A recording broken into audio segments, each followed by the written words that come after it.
جی، یہ سوال کیا۔ السلام علیکم ورحمۃ اللہ وبرکاتہ۔ وعلیکم السلام ورحمۃ اللہ وبرکاتہ۔ استاد محترم، ہمارے قومی ترانے میں ایک جملہ آتا ہے، سائے خدائے ذوالجلال۔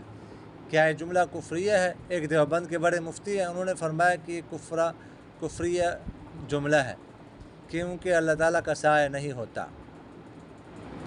دیکھیے، اس سایہ، جس سایہ کا لفظ ہے، اس سے اللہ تعالیٰ کا سایہ مراد نہیں ہے۔ یہ سب کو پتہ ہے اللہ تعالیٰ کا سایہ نہیں ہے،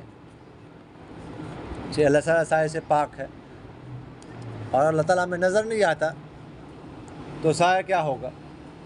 تو سایہ سے مراد یہاں پر اللہ کی مدد ہے، ٹھیک ہے، کہ اللہ کی مدد ہو، یا اللہ تعالیٰ کا خصوصی کرم مراد ہے، کہ اللہ تعالیٰ کا خاص کرم، ٹھیک ہے۔ سایہ سے کیا مراد ہوتا ہے؟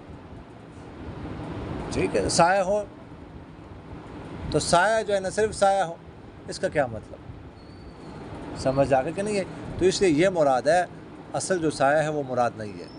سمجھ آ گئے کہ نہیں؟ تو اس لیے اس تعویل میں یہ جملہ کفریہ نہیں بنتا۔ سمجھ آ گئے؟